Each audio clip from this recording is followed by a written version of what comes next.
Ready to take your music to the next level? Tune in to the Sound Strategies podcast. Let's keep you, the artist, in the driver's seat of your musical journey. Okay, so today we're going to jump into this, what I would like to call the art of creation. When I think about Susan Mazer, I think about a true consummate artist who walks around in the world almost like she's floating on a cloud, right? Everything that she does is artistic, from the manner in which she enters a room, to the manner in which she plays the harp, to the manner in which she even has run her very successful music tech company. And so today I want to dig into this art of creation and where she started, where she came from, and where she's at now. And we're gonna kind of mosey around the creative process, asking different questions, maybe digging into things even as futuristic as AI and how that might influence her creative process or not. And so, yeah, I just want to jump right into it with you, Susan. I'm so happy for you to jump into anything. Awesome. So Susan, first question, when did you kind of get the bug for music, would you say? You know, the when is not a date. The when for me are circumstances that made me very aware of my own attraction to music making. And I'll give you an example. I think I must have been 12. And I think 12 because 11, we moved into another house from the house I was born in. And for Hanukkah, my parents got me a Khalil, which is a recorder. And I took that Khalil and I played sick and played it all day. And I couldn't stop. This little recorder, I could not stop. The idea that I could play music I loved was heaven to me. Wow. So that was one. Then, when I was 15, as many Jewish girls that age, I was confirmed. And my parents asked me, would I like some big party, which every other girl I knew was having, or would I like a piano? And there was no, it's like, are you serious? A piano? So I got a piano and started taking lessons from the piano teacher who taught my very dearest friend, Pat Terry Ross, who, by the way, also started harp on the same day I did at Cass Tech in Detroit. And I would just hours and hours and hours and I can't describe the visceral feeling I got from playing. It was a physical, inspired love that was in me that nothing else inspired. Wow. Just nothing else did it. Yeah. So you started with piano at 15, right? Well, yeah, but I started harp at 14. Okay, so right before that you had started harp. Okay, and so Right. Which one really took off for you? Well, piano was much easier. Okay, yeah. And the harp was really hard, and I didn't own a harp. So for me to play the harp, I had to go to school and practice at school and had very limited access, and I wasn't very good. It didn't come naturally to me. But again, it was like, oh, I have to do this. Wow. I just have to do this. So flash forward, you must have, thinking about high school and post high school, I'm sure you were thinking about college and what you were going to do for a career. What sorts of things crossed your mind at that point? Well, at that time, when I went to college, I was actually a double major between music and music education, and that was to satisfy the fear in my parents. At that time, being a teacher was the only secure job in the world for a woman, but I never actually fulfilled two majors. I did do a performance major, and it was all classical. I studied pure classical music and played in community orchestras, played in the university symphony, won concerto competition, studied at Meadowbrook Music Festival, which was the home of the Detroit Symphony, played concertos there, went to Italy and studied, so all totally classical. And the model was to get a symphony job. That was the model. But I graduated, and the only thing I could think of, go to graduate school, buy some time. That's what I could think of, buy some time. And when I went to Italy, I met a guy, Neil Lamonaco, cellist, who said, "Oh, you should apply to Stanford. They have lots of money." And I did, and yes, they did. And they gave me a fellowship. So I went to Stanford and played in the orchestra there, played concertos with them. And then rumor had it there was an opening in the Boston Symphony, first opening in 45 years. So I start rehearsing, practicing on the audition list of which symphonic harp parts they were going to ask for. I think 200 harpists auditioned for that. My dad came with me. I flew to Detroit and then flew to Boston.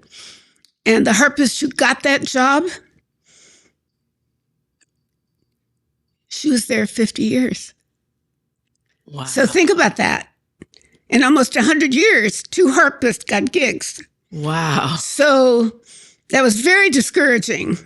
Like, there weren't a lot of openings, but the openings were not really livable. However, when I was at Stanford, there was a restaurant in Mountain View, Dinah Shack, and the guy who owned it bought a gold harp and wanted a harpist to play it and contacted the harp teacher at Stanford who came to me. "Oh, just what I want, to play music next to a fried chicken buffet. Just exactly the gig made in heaven." Well, I played there, and at the time, it's 16, it's still 69. And $25 a night, which was a lot of money then. And I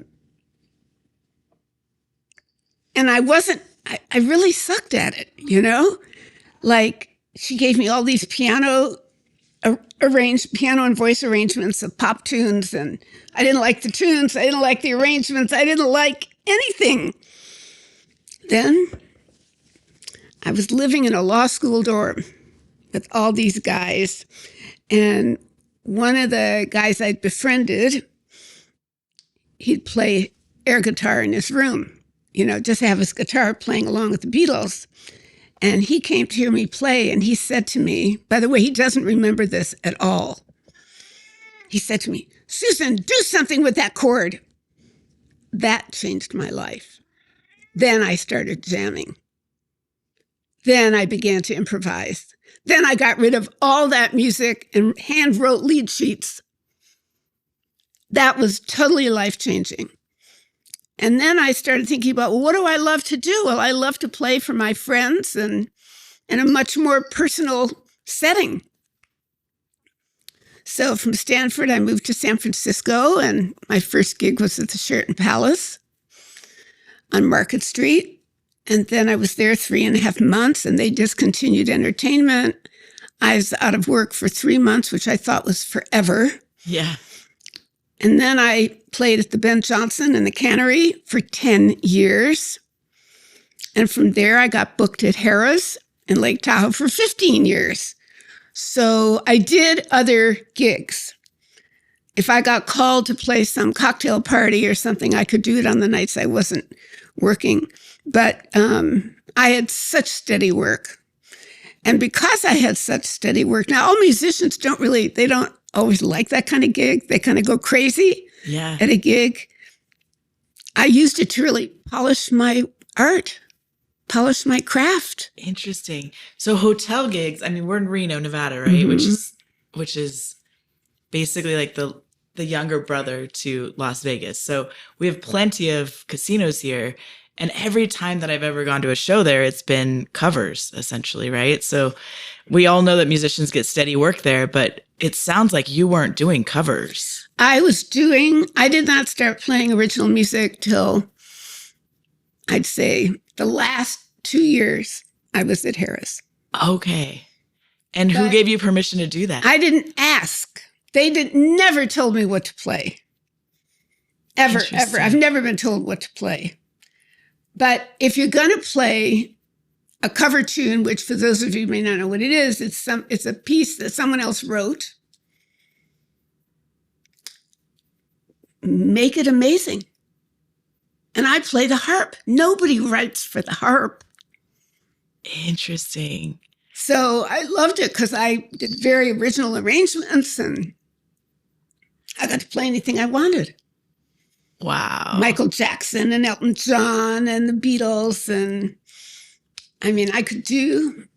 Wow. anything. So you would just write the music yourself, essentially? I didn't have to write it. I just needed a lead sheet. Wow. I was jamming. Wow. Interesting.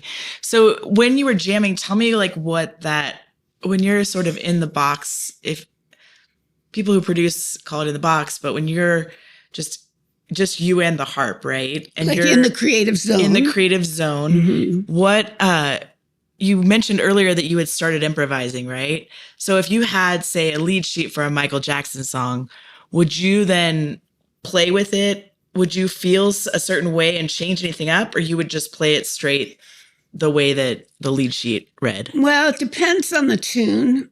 Like one thing I realized that if a pop song is too current, the public wants it the way it is. There's some time has to pass for them, for the listener, to give permission with it to be done differently. Yes, that is so true. Yeah. That is so true. I wasn't looking for top 40 stuff, but I will tell you that I really love doing creative intros and loved improvising over the changes, doing everything jazz musicians do. Yeah, it sounds like it. Exactly. Yeah. Mm-hmm. Interesting. So when did you start, fast forward a little bit, because it sounds like at the end of the Harris gig, is that when you started sort of creating your own music? Or you said the last 2 years you started doing your own originals, right? So, okay, a few things happened in the middle of that. Mid-70s, I realized I wasn't loud enough for the venues I was playing. So I began amplifying the harp, which was a very painful process because the technology really sucked.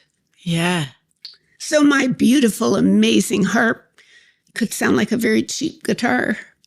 Wow. So like just amplifying it through like a tube amp, basically? It wasn't the amp, it was the pickup.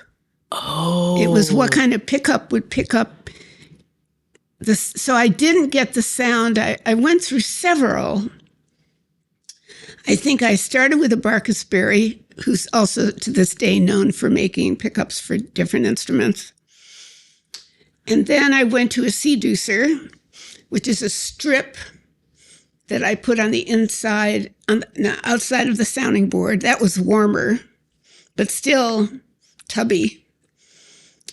Then I started using a flat response acoustical pickup, the Frap. That's the first time I heard the bass I wanted. And that went on top of the column. But that was attached with beeswax, which melted in the heat. Think about lights and sun and... Oh, yeah. Yeah. So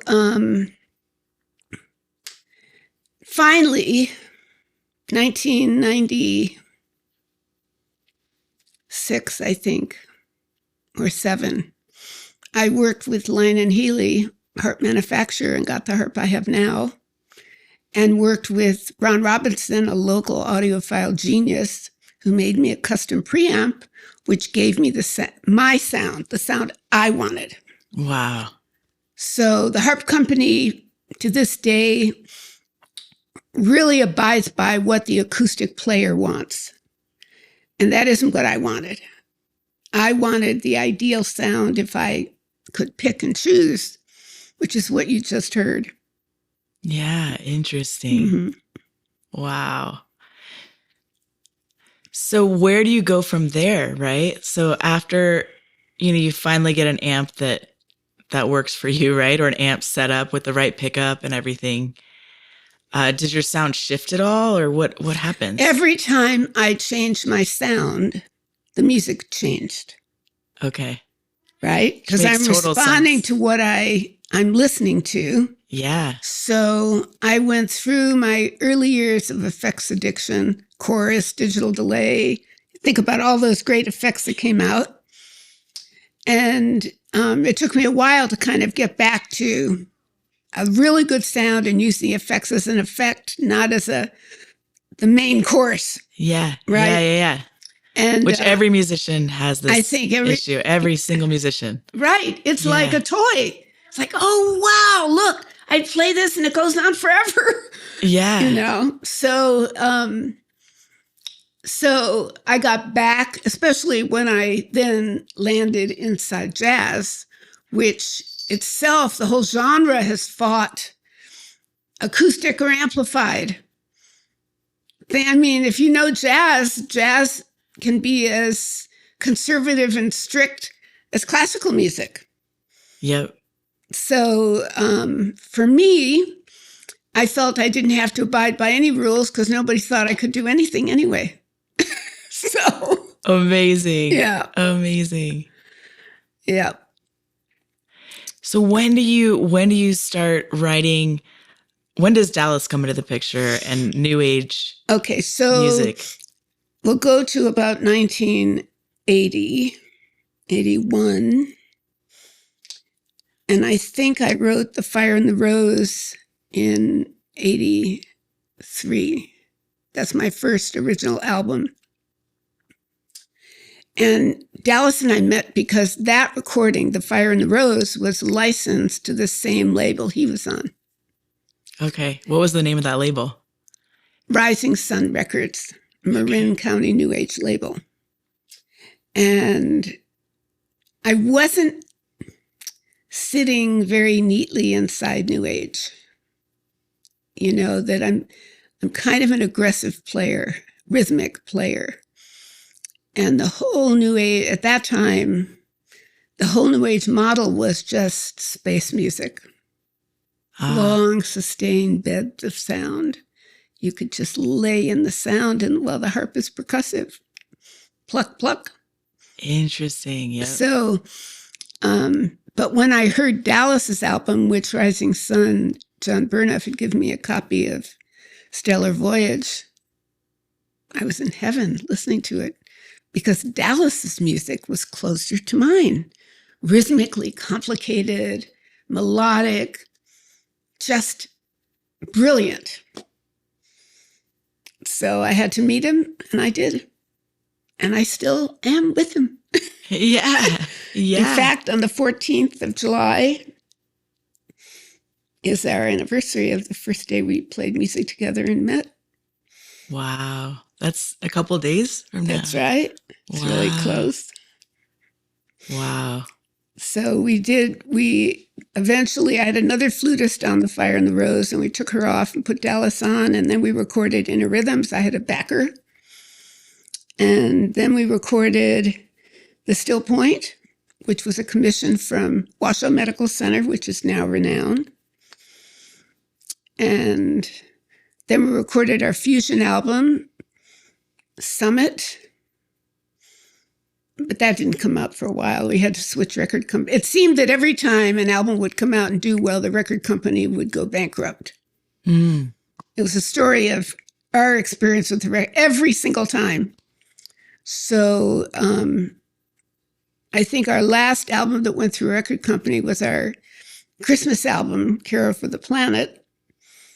And after that, the recordings we've done were commissioned by hospitals because that's where we found our home, was in healthcare. Wow. So what is it about? It sounds like you and Dallas have a similar style, right? You're both more rhythmically inclined, right? And melodic. And neither of you really fit squarely into the genres perhaps that you guys had landed in, right? So why do you think that your style actually fit into the hospital setting so well? I think that when they heard us play, they just fell in love with us. Because all of these commissions, the hospital didn't hear one note till we delivered 100 CDs.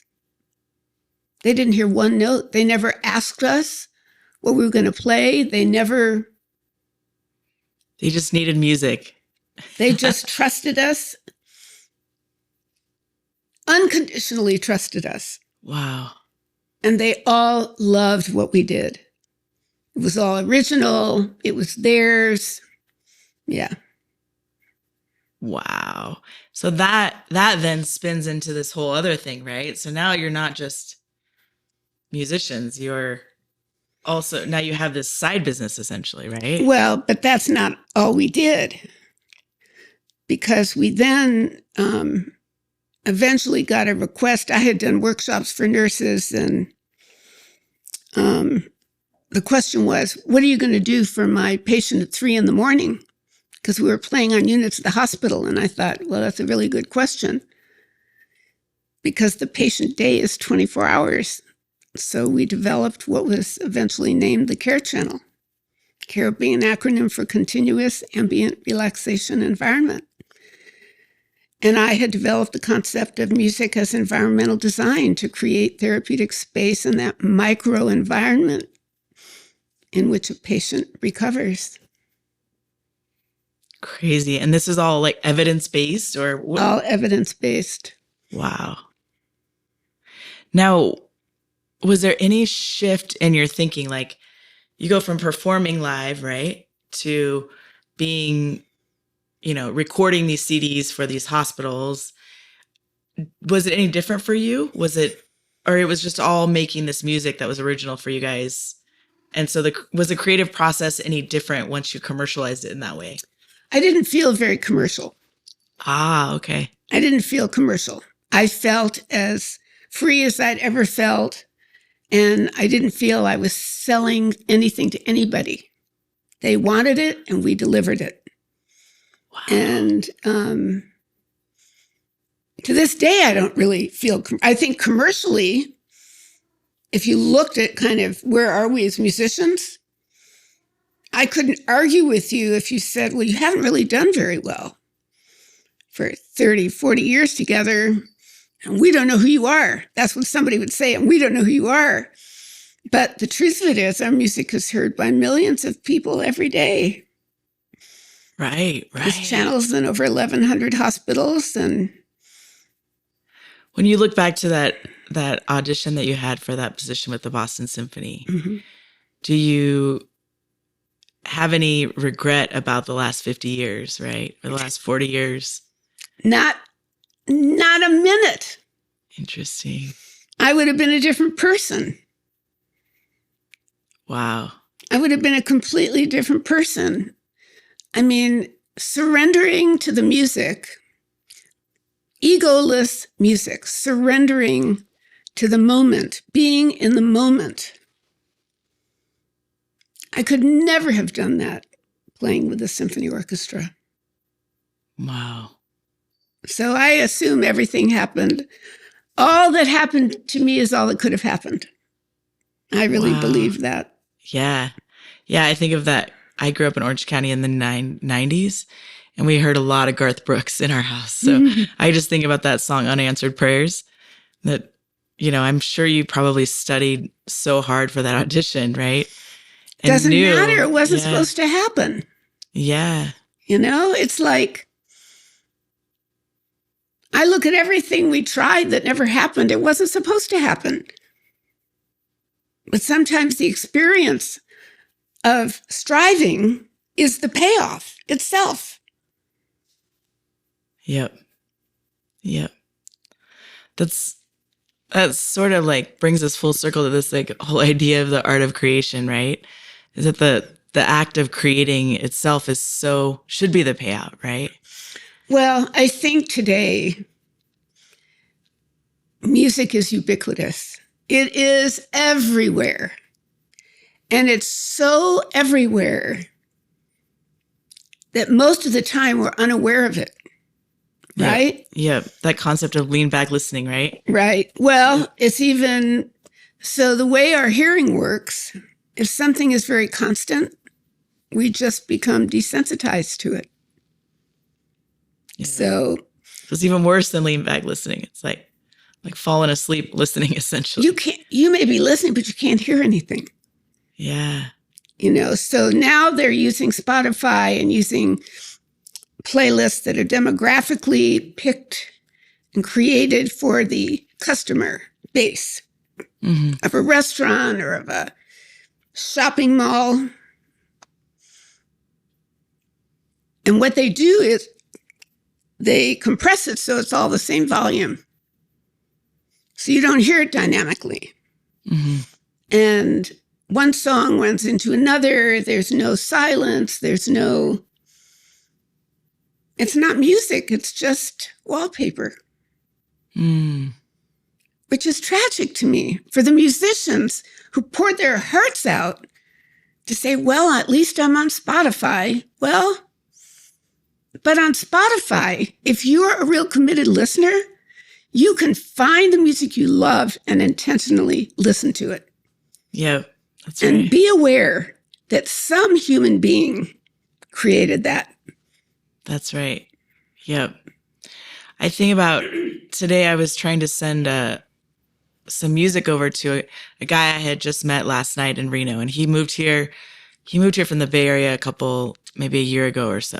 And he's doing house concerts, which is what the business that I had in, 8 years ago or so. And he was showing me this presentation, and it was exactly what we had built 8 years ago. And, I could tell him almost, you can put the presentation away because I already know what you're going to tell me. But the same problem exists, right? He had a problem slide, which was that these musicians are pouring their souls out, and that the record industry is broken, and there's really no way to fix it. I mean, people are trying, SoundCloud is trying now to do, fan powered royalties and things like that, but it's shifting the needle just a tad, right? And so it just goes back, it re-emphasized for me this idea that really we need to go back to the creator, what does the creator want to do? How is the creator fulfilled? So talking to this gentleman really brought me back to the basics again, which was, how do we focus on what the artist wants to create, right? What is in their bones? What lights them up? Right. And that's where we need to go, I think. And as we look into the future, like you said, it's ubiquitous, right? Music is everywhere.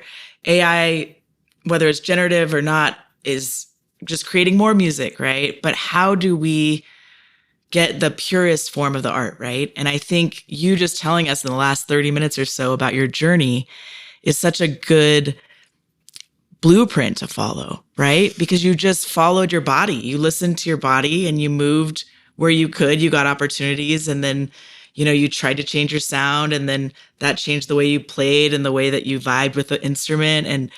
And that is a very fluid process of creating music over time, right? And people don't have that opportunity. Musicians don't have that opportunity right now, I believe. And so how do we go back to that and focus on that, would you say? Okay. Life does not have a back button. There is no going back. But we can look at what's going on today and say, how do we create a new future?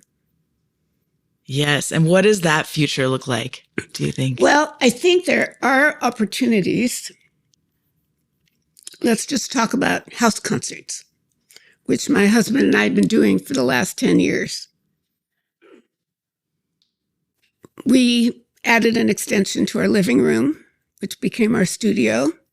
Then we said, we could do concerts here. And we do them. And most musicians don't need 1,000 people, right? They need a generous listening audience. So 30, 35 people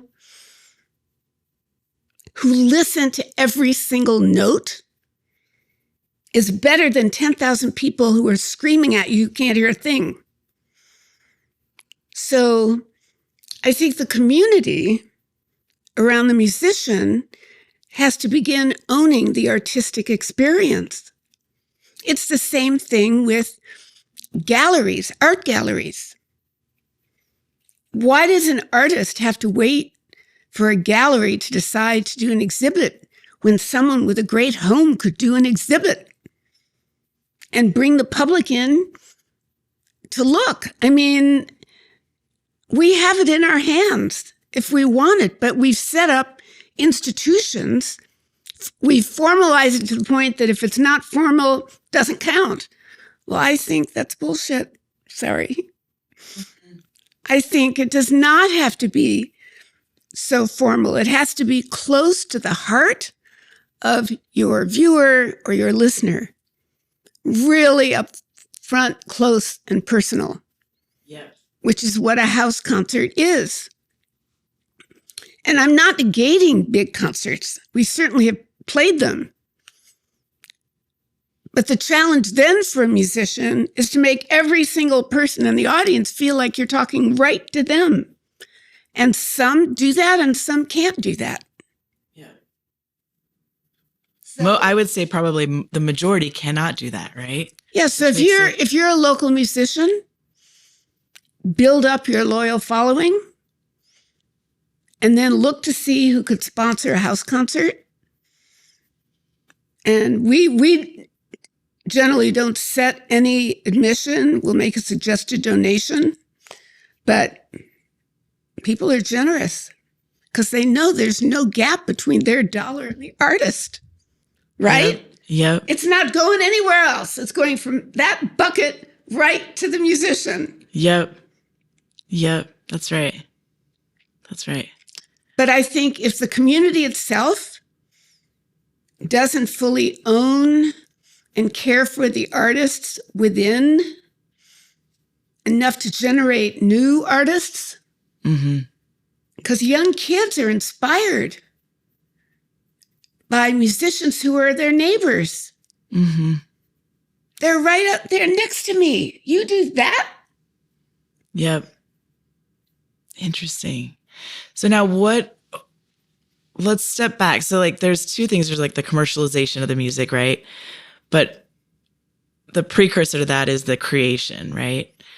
Where do you see the future of music? Like, are there any things, as like the wise sage that you are now, right?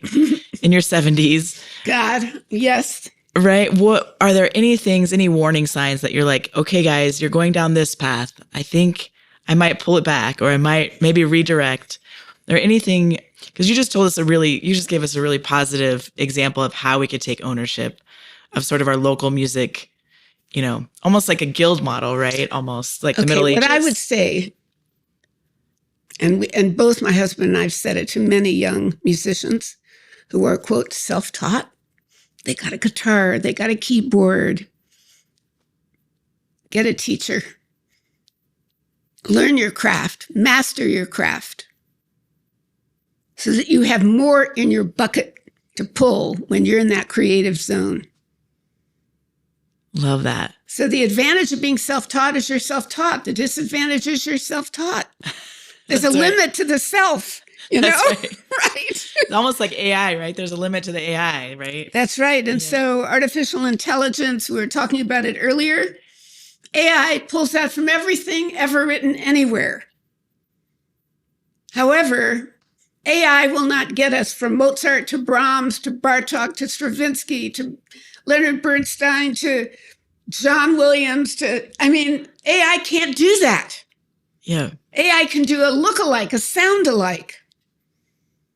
But the kind of innovation that we crave in our culture comes from the human experience. I wonder too if it comes from what you were mentioning earlier about getting a teacher, right? Like if you don't have all of those tools, you don't have the technique, you don't have the theory, you don't have all these things to pull from, it's hard to make those transitional leaps, to make Almost those big, impossible. right. So right now I think that's the challenge, is that there are so many creator tools out there, including generative AI, right? And so many more artists and so many more artists, quote unquote, right? But true craftsmen, there's fewer of, probably. And so how do you get those people who have had a taste of it? Now, maybe the AI has helped them to see that, I can put things together faster. They're not sitting there with the harp like you were at the very beginning, right? Where it would take so much teaching for you to get to a playable place, right? Well, I'm thinking about what year it was. 80. When the DX7 came out. So for those of you who don't know what that is, the DX7 changed the industry. It used a technology called FM synthesis, and the cost of a synthesizer went from tens of thousands of dollars to $1,000. Yep. And it changed the entire industry. And when that happened, and everybody had the same keyboard, it got back to the music. Really? Yeah, think about it. Yeah. Because tell us how that went. Until then, synthesizers were this luxury, this fantasy, this over-the-top, amazing thing. Now everybody has it. So then what is it? What matters? If everybody has it, it has to come back to the music. And that is what happened. Oh my God, he has a drum machine. Well, for those of us who went through the birth of the drum machine, the irate hatred of the musicians union, you're going to put people out of work. Well, sometimes and sometimes not, but not everybody knew how to program the drum machine or how to use it or how to make it credible, or it just was a machine. It didn't do anything you didn't tell it to do. So the limitation of the machine was whatever the limits were of the knowledge base of the user. Yes. And that's still true to this day. It's parallel, right? Even with the AI today. Yeah. Even with AI. Yeah. So it may give you a seedling. Now what? Yep. So and they had this big debate even in the harp community. Oh, the amplifier, everybody else sound alike. Well, no. I've had so many harpists come and play my harp. Nope. Everybody's different touch, different sound concept. Everything's different. Wow. So we've been here before. We have been here before. And the struggle of the artist began in the 19th century when the patronage system ended. Yep. And I think there will always be musicians who will be the innovators and the second in line, who have to sound just like the innovators, get on that train. And then you'll have the outliers, right? The musicians who are not appreciated till they die or till some weird thing happens. Yeah, yep. And they may be the most genius, but the public craves the familiar. Yep. So whoever gets there first wins. Yep. And we gave up that fight. Yeah, we didn't want to have to. We knew early on, if Dallas and I played an acoustic harp and he played flute and we played Mozart, who wrote, by the way, the very popular Harp and Flute Concerto, we would have had an easier time getting booked than playing original music of electroacoustic harp and the iwi, the electric wind instrument. I mean, it would have been much easier. Yes. But we weren't up for easy. Yes. So that leads me to another great question, which is, how do you stay? I mean, you are a very intuitive person, right? And you follow your body and your intuition a lot. How did you stay true to your path as you started to create new music when you could have veered, like you said, and used some Mozart sheet music and done, fairly well for yourselves? I was just so damn stubborn. It never even occurred to me.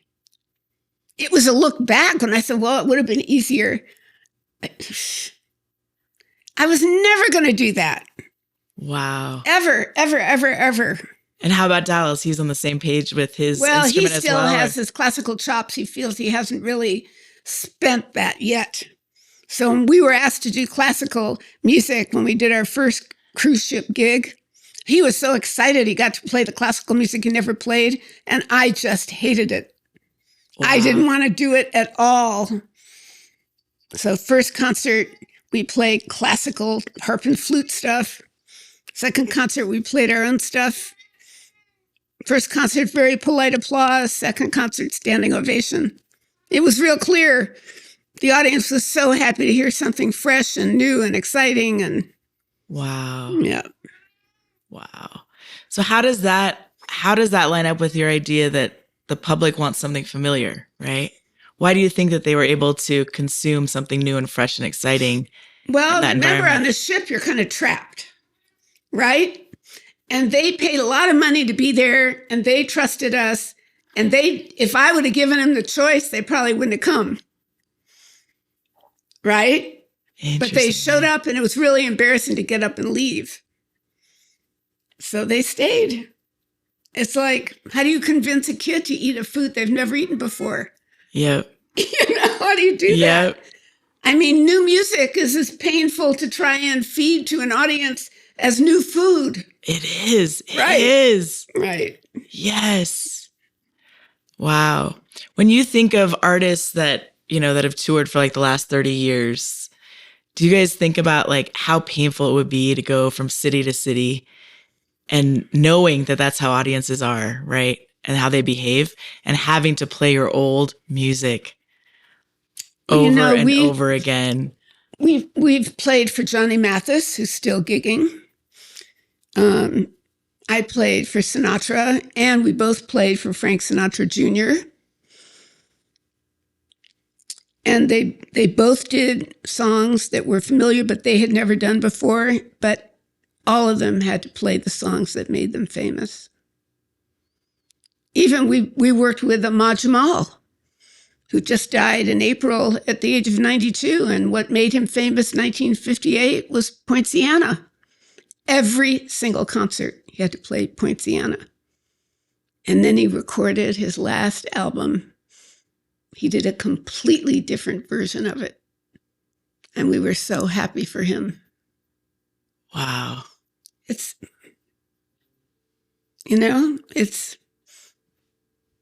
not bad, I mean, no matter what we do, even if we say, well, I don't want to play that song, we're never going to play it the same way twice because we're jazz musicians. Yep. It has to be new every time. Wow. So amazing. Gosh, this has just been such a great conversation. I'm like trying to wrap it up, but I don't know. Is there anything else that like you think's important to share about your journey with other musicians? I think every musician is on their own journey. That's what I think. And if you think it's going to cost you all the money you have, you're right. For many, many years, no income tax paid because all of our income went to upgrading our equipment. So if that's how it is, yep, that's totally normal. And do what inspires you, because if it doesn't inspire you, it's not going to inspire anybody else. I love that. Amazing.